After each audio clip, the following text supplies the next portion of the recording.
वंदना और जानकी दोनों देवरानी और जेठानी होती है। दोनों की बेटियां कॉलेज के लास्ट ईयर में पढ़ रही होती है। एक रोज, वंदना, तुम्हें शर्म नहीं आती क्या? क्यों दीदी, आप ऐसा क्यों बोल रही हो? अरे तुम तुम्हारी बेटी को इतने छोटे कपड़े कैसे पहनने दे सकती हो? और लड़की की हिम्मत तो देखो, इतनी कड़ाके की ठंड में भी इतने छोटे कपड़े पहनकर डोलने निकल पड़ी है। हाँ तो उसमें क्या गलत कर दिया उसने? मैं ही कहती रहती हूँ उसे, कुर्ती ड्रेस के साथ साथ जीन्स टॉप पर वन पीस भी पहना कर। इंसान का पहनावा उसका किरदार नहीं दर्शाता दीदी, उसका व्यवहार और उसका स्वभाव दर्शाता है। ज्यादा ज्ञानी मत बनो। जानती हो ना जमाना कैसा है? तुम्हारी जेठानी हूं मैं, तो तुमसे ज्यादा दुनिया देखी है मैंने। मैंने तो अपनी अंजलि को काबू में रखा हुआ है, इसीलिए वो अपने हिसाब में ही रहती है। लेकिन तुम्हारी स्वाति, बाप रे, बस आजाद पंछी की तरह इधर उधर उड़ती फिरती रहती है। माफ कीजिएगा दीदी, लेकिन मुझे अच्छी तरह से पता है कि मेरी बेटी कैसी है। मैंने उसे आजादी जरूर दी है, लेकिन उसे नियमित रूप से इस्तेमाल करना उसे अच्छे से आता है। बच्चों को इतना भी दबाव में नहीं रखना चाहिए दीदी। उल्टा मैं तो आपको भी यही सुझाव दे रही हूँ कि आप बेचारी अंजलि को इतने दबाव में मत रखा कीजिए। उसे जो पहनना है, जो करना है, करने दीजिए। अरे चुप रहो, जैसी माँ वैसी बेटी। अरे अगर तुम ही इतनी बेशर्म होगी, तो तुम्हारी बेटी से हम क्या ही उम्मीद कर सकते हैं? देखिए दीदी, अब आप कुछ ज्यादा ही बोल रही हो। माना कि मैं आपसे रिश्ते और उम्र में छोटी हूँ, लेकिन इसका मतलब ये बिल्कुल नहीं कि आपके मन में जो आएगा वो आप बोलती जाओगी। अरे बाबा, क्या हुआ है? एक दूसरे पर क्यों इतना चिल्ला रही हो तुम? देखिए माँ जी, अब आप ही अपनी छोटी बहू को समझाइए। मैं तो स्वाति के अच्छाई के लिए बोल रही हूँ। वो तो बस आजाद पंछी बनकर घूमती रहती है, कायदे में रहती ही नहीं वो। और अगर इतनी छूट दी जाए तो ये लड़की बिगड़ जाएगी। देख जानकी, एक ताईजी होने के नाते मैं तेरी चिंता समझ सकती हूँ, लेकिन मुझे उसके साथ साथ छोटी बहू की परवरिश पर भी पूरा विश्वास है। स्वाति इसकी बेटी है, इसीलिए वो उसे कभी नहीं बिगाड़ सकती। अरे इतने साल हो गए, लेकिन आज तक उसने हमें शिकायत का एक मौका भी नहीं दिया है। इसलिए तू भी इतनी चिंता मत कर, निश्चिंत रहे जरा। इस तरह इंदु जानकी का मुंह बंद कर देती है। जहां एक तरफ जेठानी जानकी अपनी बेटी अंजलि पर बहुत दबाव बनाती है, वहीं दूसरी तरफ वंदना अपनी बेटी स्वाति के साथ सहेली बनकर रहती है। फिर क्या हुआ? फिर उस आदमी को पास की लड़कियों ने मिलकर बहुत पीटा। मैं और अंजलि तो बस ये सब दूर से ही देखकर हंसी जा रहे थे। तुम दोनों भी ना एकदम पागल हो। उफ ओ माँ, आप ही तो कहती हो ना कि जिंदगी में इतना भी समझदार नहीं होना चाहिए। थोड़ी पागलपंती भी जरूरी होती है बॉस। चलो अब चाय बन गई है, जाकर आंगन में बैठकर गप्पे मारते हैं। हाँ माँ, चलो। अंजलि दूर से ही ये सब देखकर भावुक हो जाती है। चाची जी तो स्वाति के साथ एकदम फ्रेंड की तरह पेश आती है, और एक मेरी माँ है जो मेरे साथ किसी दुश्मन की तरह पेश आती है। काश वो भी मेरे साथ इसी तरह पेश आती। फिर रात के समय मैं भी इसी तरह आंगन में बैठकर चाय पीते हुए उन्हें अपने पूरे दिन की बातें बताती और ढेर सारे गप्पे लड़ाती। अरे ओ नालायक लड़की! क्या हुआ माँ? अरे इतनी रात गई तो यहाँ पर क्या कर रही है? उन दोनों माँ बेटी को तो कुछ लाज शर्म है ही नहीं। रात में भी भूतनियों की तरह आंगन में बैठकर खीखी कुकू करती रहती है। तू चल अंदर, सुबह जल्दी उठना है। और हाँ, सोने से पहले मेरे पैरों की मालिश करके ही सोना। अरे क्या माँ, आप भी असाइनमेंट कंप्लीट कर करके मेरे हाथ दर्द कर रहे हैं। अरे चुप कर, फालतू की बहानेबाजी मत कर। मैं अच्छी तरह से जानती हूँ तुझे। फोन इस्तेमाल करते समय तो तेरे हाथ कभी दर्द नहीं करते, लेकिन एक काम बता, तभी तेरे हाथ दर्द करना शुरू कर देते हैं। अब चल, ज्यादा नाटक मत कर। अंजलि का एक बॉयफ्रेंड होता है जिसका नाम निहार होता है। अरे अंजलि, आज तुम आखिरी लेक्चर बंक मारना और मेरे साथ कैफे में चलना। क्या? नहीं नहीं, मैं कोई बंक वंक नहीं मारने वाली। वैसे भी आज मुझे घर जल्दी जाना है, पूजा है ना, इसीलिए। उफ ओ अंजलि, क्या तुम भी यार, प्लीज चलो ना। इतना भी क्या सोच रही हो तुम? देखो, कॉलेज छूटने से पहले हम दोनों वापस आ जाएंगे। पर निहार, अच्छा बाबा ठीक है, कोई बात नहीं। अगर कॉलेज छूटने से पहले आने वाले हैं तो चलते हैं। स्वाति को अंजलि और निहार की इस रिलेशनशिप के बारे में सब पता होता है, पर वो चुपके से उन सब में उन दोनों का साथ भी देती है। फिर कॉलेज छूटने के बाद, ये भगवान, कॉलेज छूटकर 15 मिनट हो गए हैं, लेकिन अभी तक इस लड़की का कोई आता पता भी नहीं है। अब मैं क्या करूं? ना तो अंजलि फोन उठा रही है, ना ही निहार उठा रहा है। हे भगवान, घर से फोन भी आ रहे हैं। मुझे तो बहुत टेंशन हो रही है। स्वाति बहुत घबरा जाती है। फिर 15 मिनट के बाद निहार और अंजलि वहां आ जाते हैं। I am really sorry Swati. अरे क्या सॉरी अंजलि, पूरा आधा घंटा लेट है तू। घर से 3 फोन आकर गए हैं। अरे अब तक तो हमें घर पहुंच जाना चाहिए था। अरे कोई बात नहीं ना, कह देंगे कि 15 मिनट एक्स्ट्रा चले लेक्चर, इसीलिए निकलते निकलते लेट हो गया। देख बहन, मुझे बाकी किसी का कोई टेंशन नहीं है, लेकिन ताई जी, यानी तेरी माँ बहुत डेंजर है बाबा। वो तुझे सुनाती रहती है और ये सब देखकर मुझे बहुत दुख होता है। अरे कोई बात नहीं यार, सुन लूंगी मैं थोड़ा बहुत। अब क्या ही कर सकते हैं। पर anyways, thank you so much Swati.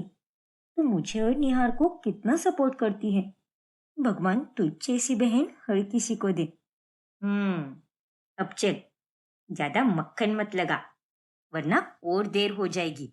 उस दिन घर जाकर जानकी अंजलि को फिर से सुनाने लगती है। दिन यूं ही गुजरते जाते हैं और जानकी हर दिन अंजलि का फोन चेक किया करती है। ऐसे ही एक रात, क्यों रे नालायक, सोई नहीं क्या अभी तक? और आप क्या कर रही हो माँ? आप अभी तक क्यों नहीं सोई? अरे मैं तुझसे सवाल कर रही हूँ और तू ही बदले में मुझसे सवाल कर रही है। अजीब बात है। सॉरी माँ, वो बस नींद नहीं आ रही थी ना, इसीलिए जग रही थी। फोन में यूट्यूब देखकर टाइम पास कर रही थी। अच्छा, चल फोन ला इधर। आज तो तेरा फोन मैंने चेक किया ही नहीं। जरा देखूं तो क्या क्या देखती रहती है तू यूट्यूब पर। ठीक है माँ, ये लो। बाप रे, मुझे लगा कि माँ सो गई है, इसलिए मैं निहार के साथ चैट करने लग गई। लेकिन अगर माँ ने हमारे चैट्स पढ़ लिए तो? ऐसा भी नहीं कि मेरी माँ अनपढ़ है, अच्छी खासी पढ़ाई की है इन्होंने। आज तो मेरी शामत है। ये ले और सो जा जल्दी से। क्या? मेरा मतलब हाँ माँ, सो जाती हूँ मैं। Good night. हाँ गुड नाइट। थैंक गॉड, माँ ने आज एक झटके में ही फोन चेक कर दिया और किसी ऐप में कुछ ज्यादा घुसी ही नहीं वो, वरना आज तो मेरी बैंड ही बज जाती। अब से मुझे स्वाति का ही फोन इस्तेमाल करना होगा, वरना यूं इस तरह माँ कभी भी आकर मेरा फोन चेक करेगी तो मैं पूरी तरह फंस जाऊंगी। अपनी माँ के खौफ के कारण तो अंजलि स्वाति के फोन से निहार के साथ बातें करने लगती है। ऐसे ही एक रोज, क्या बात है बड़ी बहू, आज ये रसगुल्ले किस खुशी में बनाए हैं तूने? मैं तो आपको बताना ही भूल गई माँ जी, यूनिट टेस्ट में मेरी बेटी फिर से अव्वल आई है, इसीलिए मुंह मीठा कीजिए। अरे वाह, ये तो बहुत ही अच्छी बात है। लेकिन वंदना, तुम्हारे मुंह पर 12 क्यों बजे हुए हैं? अरे मैं भी ना, क्या बोल रही हूँ तुमसे। आज तो तुम्हारे मुंह पर 12 बजेंगे ही ना। तुम्हारी बेटी को कम मार्क्स आए हैं और मेरी बेटी ने तो सीधे पहला नंबर लाया है और दो अपनी बेटी को छूट। ये सब उसी का नतीजा है। अरे नहीं दीदी, सुबह से मेरी तबीयत थोड़ी ठीक नहीं है, इसलिए आपको मेरा चेहरा ऐसा लग रहा है। और रही बात स्वाति और अंजलि के मार्क्स की, तो मैंने कभी अपनी बेटी को उसके मार्क्स के लिए कभी डांटा है, ना ही कभी दबाव किया है। क्योंकि ये स्कूल के मार्क्स उनका भविष्य और जिंदगी तय नहीं कर सकते। फेल होने की जगह पर पास होना बहुत जरूरी है और ये मार्क्स कितने महत्वपूर्ण नहीं होते। मुझे बहुत खुशी है कि अंजलि अव्वल आई है, पर स्वाति ने भी कोई बुरा नहीं किया, अच्छा ही किया है। तुम और तुम्हारा ये फालतू का भाषण, अरे अपनी जलन पर पर्दा डालने के लिए और कितनी ज्ञान भरी बातें बोलोगी तुम। शुरू होती हो तो खत्म होने का नाम ही नहीं लेती। तुम्हारी चेहरे पर साफ साफ दिखाई दे रहा है कि तुम्हें कितनी जलन हो रही है। अब आपका नजरिया ही वैसा है, तो मैं उसमें क्या कर सकती हूँ। और मैं आपको समझा कर या सफाई देकर अपना समय बर्बाद नहीं करना चाहती। आपको अगर मैं समझाती भी रही तो आप वही मानोगे जो आपके मन में है, या फिर जैसे आप चीजों को देखना या समझना चाहती हो। इतना बोलकर वंदना अपने कमरे में चली जाती है। ऐसे ही एक रोज, यार अंजलि, कुछ तो करो ना प्लीज, और मेरे साथ चलो। हम सुबह जाएंगे और शाम तक वापस लौट भी आएंगे। डे ट्रिप बोलकर चलो ना। अरे नहीं निहार, तुम समझते क्यों नहीं? मेरी माँ बहुत स्ट्रिक्ट है। अरे वो तो मुझे गली मोहल्ले में भी ठीक से जाने नहीं देती। कभी कभार भेजा तो भेज दिया, वरना वो भी नहीं। अरे कॉलेज आने देती है वही बहुत है। और तुम डे ट्रिप की बात कर रहे हो। ये बोला तो वो सीधे मुंह पर ही मना कर देगी, ऊपर से चाटी मारेगी वो अलग। तो एक काम करो, उन्हें कह दो कि तुम किसी प्रोजेक्ट के लिए बाहर जा रही हो एक दिन के लिए और शाम तक वापस आ जाओगी। कह दो कि फील्ड विजिट है, उसी का प्रोजेक्ट है और उसके एक्स्ट्रा मार्क्स भी मिलने वाले हैं जो तुम्हारे फाइनल में ऐड हो जाएंगे। देखो अंजलि, तुम पढ़ाई में अव्वल हो और पढ़ाई के मामले में तुम्हारी माँ तुम्हें कभी मना नहीं करेगी। हाँ, शायद ये आइडिया बेस्ट रहेगा। देखती हूँ ट्राई करके। फिर अंजलि जाकर जानकी को ये सब बताती है। और तभी, ये तुम क्या कह रही हो? ऐसे अचानक से प्रोजेक्ट बीच में कैसे आ गया, जिसके लिए तुम्हें बाहर जाना पड़ रहा है? मुझे तो कुछ समझ ही नहीं आ रहा। अरे हमारे टाइम पर तो ऐसा कुछ भी नहीं था। हमारी सारी पढ़ाई कॉलेज में ही होती थी। आपका टाइम अलग था माँ, पर हमारा टाइम अलग है। फील्ड विजिट करके वहाँ की सारी ऑब्जर्वेशन नोट डाउन करनी है और ये प्रोजेक्ट उसी पर डिपेंड है। अगर आपको विश्वास ना हो तो आप मेरे प्रोफेसर से बात कर लीजिए। ओ तेरे, ओवर कॉन्फिडेंस में मैंने ये क्या बोल दिया? अच्छा अच्छा ठीक है, और किसी से बात करवाने की कोई जरूरत नहीं है। बस समय से जल्दी वापस आ जाना। ठीक है माँ, थैंक यू सो मच। चलो अच्छा है। इतने कॉन्फिडेंस के साथ झूठ बोलने पर माँ को मेरी बात वाकई में सच लगी। पर अब मैं निहार के साथ घूमने जा रही हूँ। स्वाति को बताऊँ या नहीं? अगर बताऊंगी तो वो बहुत टेंस हो जाएगी। एक काम करती हूँ, उसे मैं आकर ही बताती हूँ। अंजलि और निहार पूरा दिन साथ में बिताते हैं। दिन यूं ही गुजरते जाते हैं और जब अंजलि के पीरियड्स मिस हो जाते हैं तभी वो बहुत घबरा जाती है। निहार, मुझे बहुत टेंशन हो रही है। कहीं मैं प्रेग्नेंट तो नहीं हो गई ना? अरे पागल हो गई हो क्या? ऐसा कुछ भी नहीं होगा। एक बार जाकर डॉक्टर से कंसल्ट करो या फिर घर पर ही वो प्रेगनेंसी टेस्ट करा लो। हाँ, वही सही रहेगा। फिर एक हफ्ते के बाद जब वो चुपके से होम प्रेगनेंसी टेस्ट करती है तभी, क्या? ये तो क्या बोल रही है अंजलि? हाँ स्वाति, 2 लाइन्स आई हैं। इसका मतलब मैं प्रेग्नेंट हूँ। Oh no! लेकिन तूने मुझसे इतनी बड़ी बात क्यों छुपाई? क्यों गई थी तू उसके साथ घूमने? और क्यों तूने उसके साथ वो सब किया? अरे थोड़ा इंतजार कर लेती ना। यार अंजलि, ये तूने बहुत बड़ी गलती कर दी है। जरा सोच, अब तू सारी चीजों का सामना कैसे करेगी? यार स्वाति, मुझे बहुत डर लग रहा है। मैंने निहार को भी सब बता दिया है और मैं अब अबॉर्शन के बारे में सोच रही हूँ, क्योंकि उसके अलावा मेरे पास और कोई ऑप्शन नहीं है। क्या? ये तू क्या बोल रही है? इतना बड़ा कदम कैसे उठा सकती है तू? और मैं क्या करूँ स्वाति? लेकिन तू फिक्र मत कर, मैं सब संभाल लूंगी। निहार हॉस्पिटल पहुंच ही रहा होगा। मैं भी वहीं जा रही हूँ। माँ को भी कह दिया ही मैंने कि मैं प्रोजेक्ट का काम करके टीचर के घर जा रही हूँ, तो वो कुछ भी नहीं बोली। लेकिन फिर भी तू मेरे पीठ पीछे यहाँ पर सब संभाल लेना, और अगर कुछ भी रहा तो मुझे कॉल या मैसेज कर देना, या फिर निहार को कॉल कर देना। अच्छा ठीक है अंजलि, तू चिंता मत कर, मैं यहाँ पर सब संभाल लूंगी। तो अब आगे क्या होगा, जानने के लिए हमारा अगला भाग देखना ना भूलें। और अगर आपने हमारा चैनल सब्सक्राइब नहीं किया है तो अभी सब्सक्राइब कीजिए और बेल आइकॉन दबाना ना भूलें। सयूरी और उसका पति विराट दोनों मुंबई शहर में रहते हैं। सयूरी का ससुराल बरेली में होता है, जहाँ पर उसकी सास रामूला, ससुर मनोहर और देवर ईशान रहता है। फिर एक दिन अचानक से, अरे सयूरी बहू, तू यहाँ पर कैसे आ गई? और ये क्या, तेरे हाथ में तो कितना सारा सामान है। अरे पागल वागल है क्या तू? ये किस तरीके का फैशन है? एक सुहागन औरत सफेद वस्त्र कभी नहीं पहनती। और नहीं तो क्या। अरे कुछ बोलोगे भी सयूरी, या फिर यूं ही चुप रहोगी? और विराट कहाँ पर है? तभी अचानक से सयूरी फूट फूट कर रोने लगती है और वो रोमिला के गले लगती है। माँ जी विराट नहीं रहा। क्या?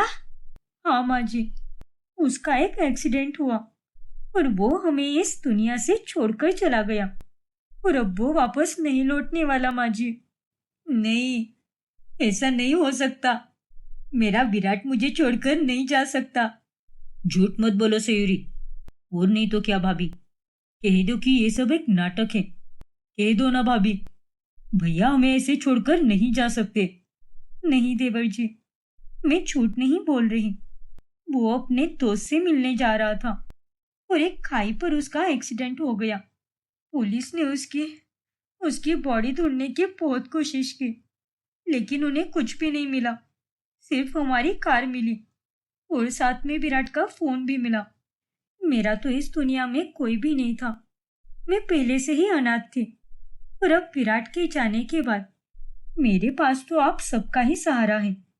और एक्सीडेंट होने के बाद मैंने आप तीनों को कॉल करने की बहुत कोशिश की, लेकिन आप तीनों ने तो मेरा कॉल रिसीव ही नहीं किया।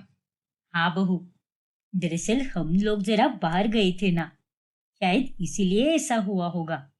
इसलिए मैं सीधा यहाँ पर चली आई, और अब से मैं यहीं पर रहूंगी माँ जी। बिल्कुल सयूरी बेटा, तुम यहाँ पर रह सकती हो। आखिर तुम इस घर की बहू हो।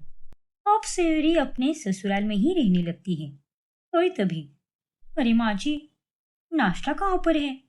आज काम पर पिंकी आई नहीं क्या?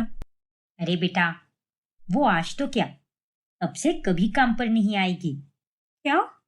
लेकिन मैं कुछ समझी नहीं माँ जी, कि आप कहना क्या चाहती हो? मेरा मतलब ये है कि पिंकी को मैंने काम से निकाल दिया है। अब उतने ही पैसे बचेंगे ना बेटा। और अब तू भी आ गई है, तो घर में बहू होते हुए नौकरानी की क्या जरूरत है? और अब यहाँ रहते हुए तू एक बहू होने के नाते फर्ज तो निभाएगी ही ना।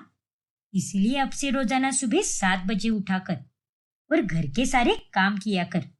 लेकिन तू चिंता मत कर, मैं तुझे सब कुछ ठीक से समझा दूंगी। पर माँ जी, चल ना अंदर, पहले रसोई के सारे काम समझाती हूँ, और कौन सी चीज कहाँ पर रखी है ये भी ठीक से बता देती हूँ। रोमिला सयूरी को सब कुछ समझा देती है, और वो दिन रात सयूरी से ढेर सारे काम करवाती है। ऐसे ही 2 दिनों के बाद, माँ जी पापा जी, आप दोनों को नहीं लगता क्या कि हमें विराट की शांति की पूजा करानी चाहिए? उस हादसे के बाद मैं सीधे यहाँ पर चली आई। उसे ठीक से विदाई देनी तो जरूरी है ना। हमें तो उसकी अस्थियां भी नहीं मिली, लेकिन शांति पूजा करने से उसकी आत्मा को शांति मिलेगी। अब उसकी मौत तो हादसे में हुई है, और ऐसा लोग कहते हैं कि हादसे में मरे हुए लोगों की आत्मा तड़पती रहती है और उन्हें मुक्ति कभी नहीं मिल पाती। लेकिन अगर हम उनकी शांति करा दे तो उन्हें मुक्ति मिल जाती है। बात तो तू बिल्कुल सही कह रही है बहू, लेकिन तुम चिंता मत करो सेरी बहू। अभी 2 दिन पहले ही मैंने घर के पास वाले मंदिर में पंडित जी को कुछ दक्षिणा देकर उनसे विराट के लिए एक छोटी सी पूजा करवाई थी। और वो शांति विराट की आत्मा की मुक्ति के लिए ही थी। तो अब तक तो उसको मुक्ति मिल भी चुकी होगी, तो खामोखा फिर से बड़ी पूजा रखेंगे तो सही नहीं होगा ना। क्यों रोमिला, सही कहा ना मैंने? हाँ मनोहर जी, आप बिल्कुल सही कह रहे हो। अगर 2-2 बार शांति करेंगे तो कहीं कोई अनर्थ ना हो जाए। इसमें कैसा अनर्थ माँ जी? पूजा चाहे 1 बार करो या 10 बार करो, उसमें कभी कोई अनर्थ नहीं होता। और वो तो इस घर का बेटा था, इसीलिए उसके नाम की बड़ी पूजा तो रखनी ही चाहिए ना। और मैंने बरेली के एक विद्वान पंडित जी से बात भी कर ली है। वो पूजा के पूरे 10,000 रुपए लेंगे, तो हम ये पूजा परसों के दिन कर सकते हैं। अरे नहीं बेटा, अब 1 बार पूजा हो चुकी है तो रहने दे। मैं अपने बेटे की शांति पूजा होते हुए नहीं देख सकती। मेरे हाथ तो उसके फोटो पर हार चढ़ाते हुए भी कांपते हैं। कभी सपने में भी नहीं सोचा था कि मेरा बेटा मुझे इस दुनिया से छोड़कर चला जाएगा। उसने हमारे लिए कितना कुछ किया है। 1 बार अगर कोई चीज मांग ली तो वो मुझे वो चीज चुपचाप दिला देता था। हाँ बेटा, और उस दिन जब मैंने मंदिर में पूजा की तो मैंने रोमिला को भी आने के लिए कहा था, लेकिन वो सब ये देख ही नहीं पाती, इसलिए वो वहां पर आई ही नहीं। और वैसे भी पूजा पाठ से क्या ही फर्क पड़ता है। हम हमारे बच्चों के लिए दिन रात दिल से प्रार्थना तो करते ही है ना। हमारी दुआएं हमेशा उनके साथ ही है और हमेशा रहेगी। फिर वो भले ही इस दुनिया में रहे या फिर कोई दूसरी दुनिया में रहे, वो जहां भी रहेगा सुखी और खुश ही रहेगा। इसलिए तुम चिंता मत करो। हाँ सयूरी, ठीक है पापा जी। सयूरी को घर वालों का ये बर्ताव सही नहीं लगता। फिर 15 दिनों के बाद जब ईशान का जन्मदिन आता है, तभी मनोहर और रोमिला घर में एक शानदार पार्टी का आयोजन करते हैं। और ये देखकर सयूरी एकदम हैरान रह जाती है। ये सब क्या है माँ जी? विराट को गए हुए ठीक से 1 महीना भी नहीं हुआ है और आप हो कि एक जश्न मना रही हो। जानते हैं बेटा कि वो हमें छोड़कर जा चुका है, लेकिन अब क्या ही कर सकते हैं। अब उसके लिए जो बेटा जिंदा है उसकी खुशियां तो खराब नहीं कर सकते ना। हाँ बेटा, हम तो उसके माँ बाप हैं, फिर भी हमने इतनी हिम्मत बांध ली है। और तू भी हिम्मत कर ले बेटा। वो अगर जिंदा होता तो वो भी ये कभी नहीं चाहता कि हम सभी लोग उदास रहें, बिलखते रहें। अरे वो तो अपने छोटे भाई ईशान के चेहरे पर हमेशा खुशी चाहता, और इसीलिए हम भी आज वही कर रहे हैं। वो सब तो ठीक है माँ जी, लेकिन फिर भी। देख बहू, तू सच में बहुत ज्यादा सोच रही है। अरे तुझसे ज्यादा दुख तो हमें हुआ है, लेकिन फिर भी हम अपने छोटे बेटे के लिए खुश हो रहे हैं। अरे आज उसका 25वां जन्मदिन है, इसीलिए उसका ये खास दिन खराब नहीं होना चाहिए। अब जाकर सारे पकवान ठीक से बने हैं या नहीं वो देख ले। और हाँ, ऊपर के माले से वो सारे पेपर प्लेट और ग्लास निकाल दे। मेहमान आएंगे तो उनको परोसने के लिए काम आ जाएंगे। पर घर में आए हुए मेहमान भी आपस में बहुत बातें बनाते हैं। हे भगवान, कैसे निर्दयी लोग हैं। बड़ा बेटा मर गया और इन्हें जरा भी गम या पछतावा नहीं है। ऐसा बर्ताव कर रहे हैं जैसे कि कुछ हुआ ही नहीं है। और उस बेचारी विधवा सयूरी को तो देखो, कितनी उदास खड़ी है वो। अरे ये लोग तो एक नंबर के नालायक लोग हैं। इन्होंने तो हमेशा अपने बड़े बेटे के पैसों से ही प्यार किया है। यहाँ बेटे बेटे दिन में 10 चीजें मंगवाते थे। इस घर को बनाने से लेकर इस घर में पड़ी छोटी से छोटी चीज भी उस विराट ने ही खरीदी हुई है। और आज यहाँ पर उसी की बीवी से नौकरानियों की तरह काम करवा रहे हैं। अरे उसके जाने का तो इन्हें कोई पछतावा भी नहीं है। सच में ना जाने कब सुधरेंगे ये लोग। अरे मैं तो ये कहती हूँ कि सयूरी को तो यहाँ आना ही नहीं चाहिए था। वही शहर में अपना नया जीवन शुरू कर देती तो वो तो उसके लिए ही अच्छा होता। लेकिन अब देखो, यहाँ आकर इन सब के गुलाम बनकर रह गई है। और इस रोमिला को काम ही क्या होता है। एक नंबर की मीठी चूरी है। अरे जो माँ अपने बेटे की सगी नहीं हुई, वो दूसरों के क्या ही सगी होगी। ये लोग मेरे घर वालों के बारे में कैसी बातें कर रहे हैं। देखा जाए तो मुझे भी इनका बर्ताव सही नहीं लग रहा। खुशी मनाना गलत नहीं है, लेकिन इतनी जल्दी वो भी सब कुछ भूल कर, ये बहुत गलत है। काश तुम यहाँ पर होते विराट। तुम्हारे जाने के बाद मुझे इस घर में सहारा दिखाई दिया, लेकिन यहाँ आने के बाद मुझे ऐसा लग रहा है कि मेरा यहाँ पर कोई भी नहीं है। अरे ये तीनों तो अपने में ही मस्त है। ऐसे ही एक सुबह जब सवेरे घर के पास वाले मंदिर चली जाती है, तभी आयुष्मान भवो बेटा, ये लो प्रसाद। धन्यवाद पंडित जी। वैसे पंडित जी, मुझे आपसे एक बात पूछनी थी। अब पूछो ना बेटा, क्या बात पूछनी है तुम्हें? लेकिन वादा कीजिए पंडित जी कि आप इस बारे में किसी को कुछ भी नहीं बताओगे, खास करके मेरे घर वालों को। ठीक है बेटी, तुम्हारी आंखों से समझ आ रहा है कि तुम्हारा इरादा नेक है, इसीलिए मैं तुमसे वादा करता हूँ कि मैं किसी को कुछ भी नहीं कहूंगा।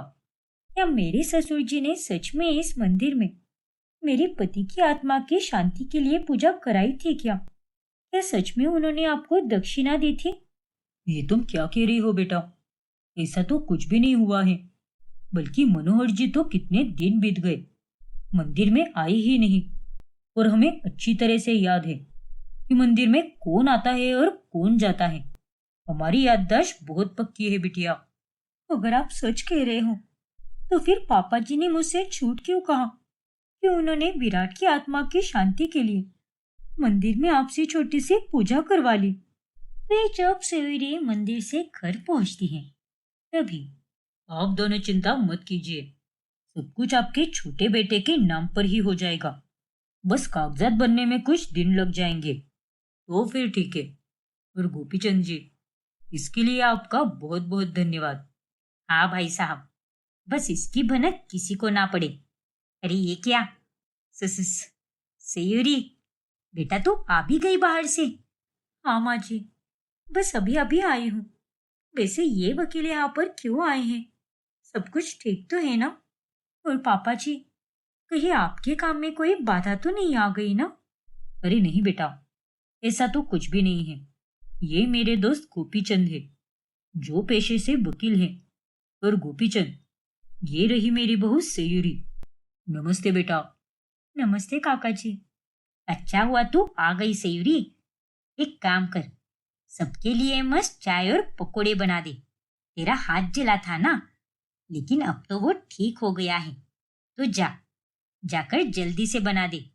लेकिन माँ जी, मेरे हाथ की जलन अब भी गई नहीं है, इसीलिए मैं मसालों में हाथ नहीं डाल पाऊंगी। अरे क्या तू भी बेटा, इतनी नाजुक तरह से काम करेगी तो कैसे चलेगा? थोड़ी शक्ति तो रखनी ही होती है ना, इसलिए जाकर फटाफट बना दे। अगर घर के काम में हाथ डालेगी तो उस जलन के बारे में भी भूल जाएगी। अब जा, वक्त जाया मत कर। फिर सयूरी रसोई में चली जाती है और वो गहरी सोच में पड़ जाती है। आखिर ये लोग किस विषय पर बात कर रहे थे और मेरे आने के बाद अचानक से इन्होंने विषय बदल क्यों दिया? आखिर यहाँ पर क्या चल रहा है, मुझे तो कुछ समझ ही नहीं आ रहा। ऐसे ही एक रात जब ईशान जग रहा होता है, तभी सयूरी के कमरे से गुजरते हुए उसे किसी आदमी की हंसने की आवाजें सुनाई देती हैं। और ये क्या, भाभी तो किसी आदमी के साथ बात कर रही है। मुझे अभी जाकर माँ और पापा को जगाना होगा, ताकि वो दोनों भी भाभी को रंगे हाथ पकड़ सके। फिर ईशान रोमिला और मनोहर को जगाकर वो उन्हें सयूरी के सामने लेकर आता है और तभी सयूरी सोई हुई होती है। अरे, आप लोग अचानक से क्यों आ गए यहाँ पर? कुछ हुआ है क्या? मैं तो गहरी नींद में थी। ये सब क्या है ईशान बेटा? ये सयूरी तो यहाँ पर सो रही है और तू हमें क्या कह रहा था कि ये किसी आदमी के साथ बात कर रही है? आपकी सो माँ, मैंने अभी 2 मिनट पहले ही भाभी को किसी आदमी के साथ बात करते हुए सुना और वो आदमी हंस रहा था और उनकी बातों से तो मुझे ऐसा ही लग रहा था कि भाभी का किसी आदमी के साथ अफेयर चल रहा है। चुप रहो ईशान, अरे मेरे बारे में ऐसा कहने की तुम्हारी हिम्मत भी कैसे हुई?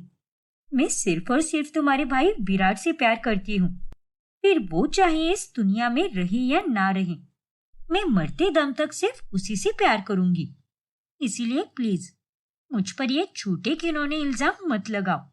माँ जी, पापा जी, मैं कब से सो रही थी, और अगर आप दोनों को विश्वास नहीं है तो आप लोग मेरा फोन चेक कर लीजिए या फिर मेरे कमरे की छानबीन कर लीजिए।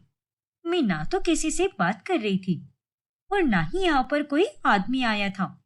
लगता है तेरा दिमाग खराब हो गया है ईशान, लेकिन अगली बार से जरा ध्यान रखना। और सयूरी बेटा, सो जाओ तुम। फिर सभी लोग सो जाते हैं, लेकिन उस रात ईशान सो ही नहीं पाता। मैंने बिल्कुल सही सुना था, भाभी ने ही मुझसे झूठ कहा। आखिर वो ऐसा क्यों कर रही है और उनकी ऐसी हरकत के पीछे क्या रहस्य हो सकता है? फिर अगले दिन, माँ पापा, मैं फिर से आपसे कह रहा हूँ, कल रात को मैं झूठी कहानी नहीं बना रहा था। वाकई में भाभी किसी आदमी के साथ बातें कर रही थी और मुझे तो ये लग रहा है कि वो किसी से कॉल पर बात कर रही थी। वो ना हो पापा, वो जरूर अच्छी बनने का नाटक कर रही है। ये तो कैसी बातें कर रहा है ईशान? अरे ये बात तो हम सब जानते हैं कि सयूरी विराट से कितना प्यार करती थी, इसलिए मुझे तो तेरी बातों पर विश्वास ही नहीं हो रहा। अरे हो सकता है कि तुझे कोई वहम हुआ हो। वहम? ये भी कोई वहम हुआ क्या पापा? माना कि वो भैया से बेहद प्यार किया करती थी, लेकिन अब तो वो इस दुनिया में नहीं रहे ना, और हर कोई मूव ऑन हो जाता है, तो भाभी क्यों नहीं हो सकती? और आजकल तो ये प्यार व्यार कुछ नहीं होता पापा। अरे बस कर, कुछ भी बके जा रहा है तू। और जब तेरे पास कोई सबूत नहीं है तो तू ये सब किस दावे के साथ कह रहा है? अरे मुझे भी तेरी बातों पर विश्वास नहीं हो रहा। अब जा, काम पर लग जा, वरना देरी होगी तो तेरा बॉस तुझे सुना देगा सबके सामने। पहली इतनी मुश्किल से जॉब मिली है तुझे। फिर थोड़े दिनों बाद में सयूरी सफेद साड़ी पहनना बंद कर देती है और वो रंग बिरंगे कपड़े पहनकर बाहर जाया करती है। ये सयूरी आजकल इतना कहाँ जाती है, और जाती है तो फिर घर वापस लौटने में उसे घंटों क्यों लग जाते हैं? मुझे भी इसका कुछ समझ ही नहीं आ रहा। उतने में वहां पर सयूरी आ जाती है। अरे सयूरी बहू, 4 घंटों से बाहर है तू। अरे कहाँ पर थी तू? यहाँ आए तुझे लगभग 1 महीना हो चुका है। ओए तूने इतनी सहेलियां भी बना ली जो तू 4-4 घंटे घर से बाहर रहती है? नहीं माँ जी, मेरी कोई सहेलियां नहीं है। बस मोहल्ले की 2 से 3 लड़कियों को ही जानती हूँ मैं। वो मैं तो बस पास में खुले हुए नए मॉल में गई थी। वो क्रिस्टल मॉल है ना, एयरपोर्ट के पास वाला। अच्छा, लेकिन फिर भी बहू, जरा बता कर जाया कर। और अगर तुझे बाहर जाना ही है तो इतनी देर तक मत जाया कर। और हाँ, ये क्या नया नाटक लगा के रखा है तूने? सफेद कपड़ों से सीधे रंग बिरंगे कपड़े पहनने लगी है तू। अरे ये सब शोभा नहीं देता। हाँ बहू, अरे तुझे इस पहनावे में देखकर लोग नाम रखेंगे, कहेंगे कि विधवा होकर भी खुशियां मना रही है, एकदम बिंदास रह रही है ये। हाँ तो क्या हुआ पापा जी, मैं कुछ गलत थोड़ी ना कर रही हूँ। माना कि मैंने अपना पति खोया है, लेकिन इसका मतलब ये थोड़ी ना है कि मैं जीवन भर बस रो रो कर आंसुओं का समुद्र भर दूं। मेरी भी जिंदगी है और मैं भी खुशी से जीना चाहती हूँ। और आज अगर विराट जिंदा होता तो वो भी यही चाहता कि मैं हमेशा खुश रहूं। मेरी जिंदगी में दुख होना तो दूर की बात, दुख का मेरे ऊपर साया भी ना हो। अरे पर प्लीज माँ जी, प्लीज मुझे वो सफेद कपड़े पहनने के लिए मत कहिए। मैं कोई पुराने जमाने की बहू नहीं हूँ, और मैं अपना बहू होने का कर्तव्य ठीक से निभा तो रही हूँ ना। तो आप भी मेरे बारे में थोड़ा सोचिए ना। समाज का क्या है, वो तो अच्छा होने पर भी नाम रखते हैं और बुरा होने पर भी नाम रखते हैं। उनका तो काम ही होता है बातें बनाना। लेकिन मैं दूसरों के लिए जीना नहीं चाहती, भले ही मेरी सोच किसी को खटके, लेकिन मैं किसी के कहने पर बदलने नहीं वाली माँ जी। इतना कहकर सयूरी अपने कमरे में चली जाती है और रोमिला और मनोहर एकदम हैरान रह जाते हैं। इतनी जबान चला कर गई है। अचानक से इसके अंदर ऐसा बदलाव कैसे आ गया? कहीं ईशान की बात सच तो नहीं थी? कहीं बाहर इसे कोई लड़का तो नहीं मिल गया ना? इतने ताव के साथ जो ये भाषण दे रही थी, वो सुनकर तो मुझे यही लग रहा है। और उर्मिला, मुझे भी कुछ समझ नहीं आ रहा। ऐसे ही एक रोज सयूरी की तबीयत बहुत खराब हो जाती है। तभी वो कमरे में अकेली ही होती है। सुबह से ना जाने मैंने कितनी बार माँ जी से कहा है कि वो मेरे लिए काढ़ा बना दे, लेकिन उन्होंने मेरी बात सुनकर भी अनसुनी कर दी। कैसे लोग हैं ये। शुरुआत में जब मैं यहाँ पर आई थी तब मुझे लगा कि ये सभी अच्छे हैं, लेकिन अब धीरे धीरे समझ आ रहा है कि ये मुझे पराया कर चुके हैं। रोमिला उसकी सारी बातें सुन लेती है। अरे ये क्या, ये ऐसी बातें किसके साथ कर रही है? देखो ना विराट, यहाँ सब साथ होकर भी मेरे साथ कोई भी नहीं है। मेरी तबीयत इतनी खराब हुई है, लेकिन मैं अकेली ही हूँ। तुम्हारे आने से मेरे जीवन के सारे दुख चले गए थे, लेकिन यहाँ आकर मुझे बिल्कुल भी सुकून नहीं है। ये सभी लोग तो बस अपने में ही मस्त हैं। अरे ये तो विराट है। तू विराट से कैसे बात कर रही है? वो भी वीडियो कॉल के जरिए? क्या? और नहीं तो क्या। अरे मैंने अभी अभी देखा तुझे। अरे नहीं माँ जी, ऐसा कुछ भी नहीं है, लेकिन काश ऐसा हो पाता कि मैं उसके साथ वीडियो कॉल के जरिए बात कर पाती। मैं तो बस उसकी फोटो को देखकर बात कर रही थी। बस जब कभी मेरा दिल भारी हो जाता है तो मैं विराट की तस्वीर को देखकर उससे थोड़ी बातें कर लेती हूँ, और तब मुझे थोड़ा हल्का महसूस होता है। अच्छा अच्छा ठीक है। वैसे मैं तुझे ये काढ़ा देने आई थी। पता है कि तूने मुझे ये सुबह देने के लिए कहा था, पर अब मैं तुझे ये शाम में दे रही हूँ। लेकिन मैं वो जरा बाहर चली गई थी ना अपनी सहेलियों के साथ, इसलिए थोड़ी देर हो गई। ये ले, पी ले इस काढ़े को। इसे पीकर तुझे आराम मिलेगा। ठीक है माँ जी, थैंक यू सो मच। फिर कुछ दिनों के बाद सयूरी ठीक हो जाती है, और ऐसे ही एक दिन जब वो बाहर से घर आती है तो अपने साथ एक गिफ्ट बॉक्स लाती है। ये क्या? भाभी अभी अभी बाहर से आई है, वो भी एक गिफ्ट लेकर। और इस गिफ्ट पर तो एक छोटी सी नोट भी लिखी है, कीप इट स्माइलिंग जान, यानी हमेशा मुस्कुराती रहो जान। आखिर ये गिफ्ट भाभी को किसने दिया होगा? माँ पापा मुझसे बहुत बड़ा सबूत मांग रहे थे ना, अभी जाकर उन्हें दिखाता हूँ। फिर ईशान जब रोमिला को वहां पर बुलाकर लाता है, तो उस गिफ्ट पर अब दूसरी नोट होती है, जिस पर लिखा होता है कीप स्माइलिंग सिस्टर। अरे ओ नालायक, इतनी अंग्रेजी तो मैं भी जानती हूँ। सिस्टर मतलब बहन होता है। लगता है इसे ये गिफ्ट किसी सहेली ने दिया है, इसलिए इस पर सिस्टर लिखा है। हाँ ईशान, मेरी नई सहेली बनी है, तन्वी नाम है उसका, और ये गिफ्ट मुझे उसी ने दिया है। वो मुझे अपनी बड़ी बहन जैसी मानती है, इसीलिए उसने इस गिफ्ट पर जो नोट अटैच किया है और उसमें लिखा है कीप स्माइलिंग सिस्टर। बस कीजिए भाभी, प्लीज झूठ मत बोलिए। मैंने खुद देखा था, और इस पर लिखा था कीप स्माइलिंग जान। आपने इसे अभी 2 मिनट पहले ही बदल दिया ना। अरे आप हमसे छुपा रही हो कि आपका बाहर अफेयर चल रहा है। मेरा विश्वास करो माँ। अरे मुझे किसी पागल कुत्ते ने काटा है क्या, जो मैं ऐसे झूठ पे झूठ बोलता जाऊंगा? बस करो ईशान। अरे और कितना गिरोगे तुम? थोड़ी तो शर्म करो। और आइंदा से तुमने अगर मेरे बारे में ऐसा कुछ भी गलत सलत कहा तो मुझसे बुरा और कोई नहीं होगा, समझे कि नहीं? सयूरी गुस्सा होकर वहां से चली जाती है। देखो माँ, भाभी की बात पर भरोसा मत करो, वो झूठ बोल रही है।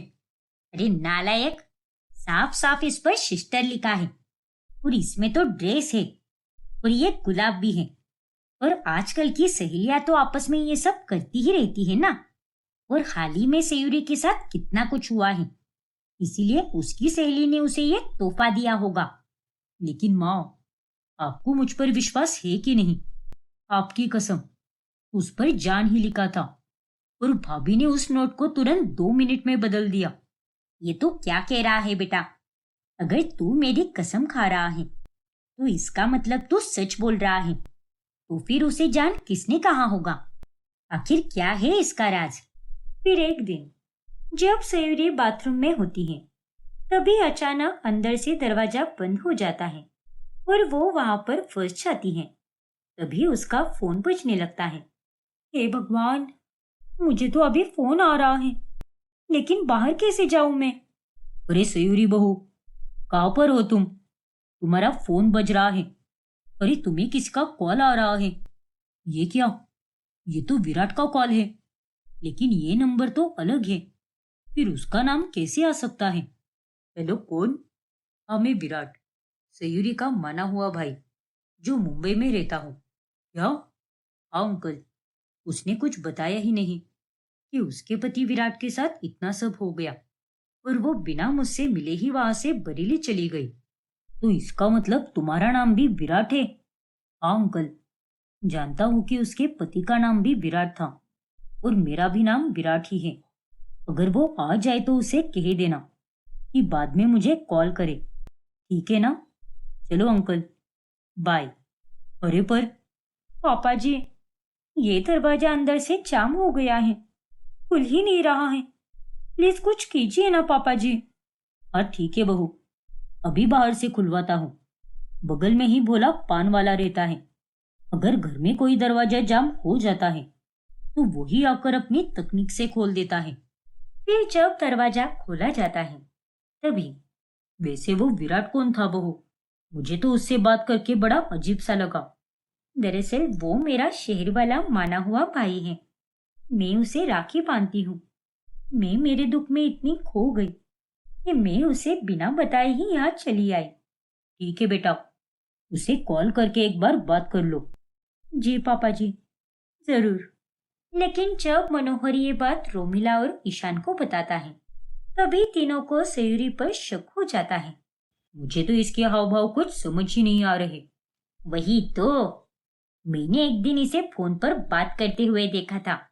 फिर उसने कहा कि वो विराट की तस्वीर से बात कर रही थी और आज ही यूं विराट के नाम से किसी और आदमी का कॉल आया और वो तोहफा, और उस रात किसी आदमी से बात करना, और वो आवाज भी सुनी सुनी सी लग रही थी। माँ, पता नहीं भाभी का रहस्य क्या है, कुछ समझ ही नहीं आ रहा। लेकिन इतना पक्का है कि वो हमसे कुछ छुपा रही है। खैर, आज बर्गर मंगवाते हैं ना, मुझे बर्गर खाने का बड़ा मन कर रहा है। अरे चुप हो जा तू, खुद की सैलरी आते ही उड़ा देता है और अब हमारे पैसों पर तुला हुआ है। जब विराट था तब उसका अच्छे से इस्तेमाल कर सकते थे, लेकिन अब उसके जाने के बाद पैसों की कितनी बड़ी दिक्कत हो चुकी है। अब तो मुझे ऐसा लग रहा है जैसे कि हम गरीबी देख रहे हैं। फिर ऐसे ही एक दिन, अरे माँ जी, ये कैसे कागजात हैं और मैं इन पर साइन क्यों करूं भला? ये घर के कागज हैं और इन कागजों पर साइन करके तू ये घर ईशान के नाम पर कर देगी, ऐसा लिखा है इसमें। क्या? लेकिन विराट के जाने के बाद तो उसका घर मेरे नाम पर होगा ना। लेकिन तू तो यहाँ पर इतने अच्छे से रह रही है ना, और वैसे भी वो हमारा बेटा था, तो उसकी प्रॉपर्टी का हक उसके भाई को ही मिलेगा, यानी हमारे छोटे बेटे ईशान को। इसलिए जल्दी से साइन कर दे ये पेपर, क्योंकि अब तो वो मर चुका है। नहीं माँ जी, वो जिंदा है और उसके जिंदा होते हुए ये घर किसी और के नाम पर नहीं हो सकता। उतने में वहां पर विराट आ जाता है और उसे जिंदा देखकर उनके पैरों तले जमीन खिसक जाती है। विराट बेटा, तू जिंदा है? लेकिन ये कैसे हो सकता है? आओ बेटा, तू तो हमें इस दुनिया से छोड़कर चला गया था ना, फिर अचानक जिंदा कैसे हो गया तू? मैं कभी मरा ही नहीं था पापा, और ये सब सिर्फ एक नाटक था। क्या? हाँ पापा जी, एक बेटा होने के नाते विराट ने हमेशा अपनी खुशियों से बढ़कर आपकी खुशियों को महत्व दिया है। सारे पैसे आप सबके नाम किए, आपको ये घर भी दिलाया। हर हफ्ते वो आप लोगों को हजारों रुपए भेजा करता था, लेकिन आप सबने कभी भी उसका हालचाल तक नहीं पूछा। अगर यहाँ से हमें कोई कॉल भी आता तो बस काम के मतलब से ही। इसीलिए मैं समझ गई थी कि आप लोग तो बस मतलबी हो और आपको विराट की कुछ भी नहीं पड़ी, लेकिन आपको मतलब है उसके पैसों से, और इसीलिए मैंने ये नाटक किया। क्या? हाँ माँ जी, मैं यहाँ पर विधवा बनकर आई, जबकि ये वहां जिंदा बैठा था, सोशल मीडिया से दूर था, ताकि किसी को इसके बारे में कुछ भी पता ना चले। इसने मुझे ये नाटक करने से कई बार रोका, लेकिन ये करना बहुत जरूरी था। और इस नाटक को करने का सिर्फ एक ही मकसद था कि मुझे आप सबको परखना था कि आप सभी लोग विराट के कितने सगे हों। लेकिन यहाँ आने के बाद तो मैं सब समझ गई कि आप सबको विराट के जीने या मरने से कोई फर्क नहीं पड़ता। और पापा जी, आपने क्या कहा था कि आपने मंदिर में विराट की आत्मा की शांति के लिए पूजा करवाई थी, जबकि मैंने पंडित जी से पूछ लिया था तो उन्होंने कहा कि आपने ऐसे कोई भी पूजा नहीं करवाई। अरे नहीं बहू, ऐसा नहीं है। ऐसा ही है पापा जी। अब तो नाटक बंद कीजिए। अब आप तीनों का पर्दाफाश हो गया है। अरे आप लोग तो विराट की मौत की खबर सुनने के बाद भी 15 दिनों में ही ईशान का जन्मदिन मना रहे थे, और मेरे घर में आते ही माँ जी ने तुरंत नौकरानी पिंकी को काम से निकलवा दिया ताकि ये मुझसे काम करवा सके और घर में पैसों की बचत भी हो, क्योंकि अब उन्हें रोजाना पैसे भेजने वाला विराट जो नहीं था। और हाँ ईशान, उस रात में विराट से ही बात कर रही थी और वो इसी की आवाज थी। और वो गिफ्ट, उस पर चांद ही लिखा था, जो विराट ने मेरे लिए भेजा था। लेकिन मैं गलती से उस नोट को निकालना भूल गई और उसी के साथ घर के अंदर चली आई। लेकिन मैंने वक्त रहते ही तुम्हें देख लिया था और इसीलिए उस नोट को चेंज कर दिया। क्या? हाँ। और माँ जी, उस दिन मैं विराट की तस्वीर से नहीं, बल्कि सच में विराट से ही वीडियो कॉल पर बात कर रही थी। और पापा जी, उस दिन जब आप मेरे कमरे में आए थे, तो असल में विराट ने अपने दूसरे मोबाइल नंबर से फोन किया था और मैंने ही उसे कहा था कि मैं बाहर पार्क में जाकर उसे कॉल करूंगी। लेकिन बाथरूम में बंद होने के कारण मैं समय से पहुंच ही नहीं पाई और उसने मुझे खुद से ही कॉल कर दिया। और जब आपकी आवाज सुनी तो उसने फौरन अपने दोस्त को कहा कि वो नाटक करे और खुद को मेरा माना हुआ भाई बताए, ताकि किसी को कोई शक ना हो। क्या? मैंने हमेशा विराट को यहाँ की सारी खबरें दी है कि कैसे आपने मुझे पराया महसूस करवाया। विराट के जाने के बाद तो आप सबने ये तक कहा है कि वो था तो आप उसका इस्तेमाल करते थे, लेकिन उसके जाने के बाद अब आपको बड़ी दिक्कतें आ रही हैं। क्यों माँ जी, सही कह रही हूं ना मैं? अरे बंद कर अपनी बकवास। और विराट बेटा, ये झूठ बोल रही है। अब तू आ गया है ना, इसीलिए तेरे सामने ये नाटक कर रही है, लेकिन हमने ऐसा कुछ भी नहीं किया है। अरे तेरे जाने की खबर से तो मैं आज तक रोती हूँ, वो भी हर एक मिनट। बस कीजिए माँ, मुझे आप सबके बारे में सब पता चल चुका है। मैंने तो कभी सोचा भी नहीं था कि आप लोग ऐसे निकलेंगे। मैंने निस्वार्थ भाव से आप तीनों के बारे में हमेशा अच्छा सोचा, लेकिन आप सबने मेरे बारे में कितना बुरा सोचा है। और भूलिए मत, ये घर जिसमें आप रह रहे हो, ये भी मेरा ही है। और अगर मैं चाहूं तो आप लोगों को झट से यहाँ से बाहर निकाल सकता हूँ, लेकिन मैं वैसा नहीं करूंगा, क्योंकि मैं आप लोगों जैसा निर्दयी और मतलबी नहीं हूँ। नहीं बेटा, ऐसा नहीं है। एक बार हमारी बात तो सुन। बस कीजिए पापा, मुझे तो आप तीनों को माँ, पापा और भाई कहने में भी घिन आ रही है। और अच्छा हुआ जो सयूरी ने यह सब नाटक किया, इससे मुझे आप तीनों के असली चेहरे दिख गए।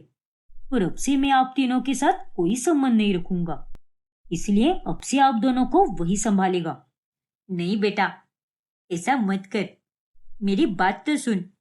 हाँ भैया, प्लीज ऐसा मत कीजिए। देखिए, अब ये नाटक करने की कोई जरूरत नहीं है। आप तीनों इस घर में रह सकते हो। मैं समझूंगा कि मैंने ये घर दान में दे दिया, और अब मैं जा रहा हूँ अपनी बीवी के साथ, वो भी हमेशा हमेशा के लिए। मर गए आप तीनों मेरे लिए, और शुक्रिया जो आप तीनों ने मुझे इतना प्यार दिया। जिंदगी भर मैं ये कभी नहीं भूलूंगा।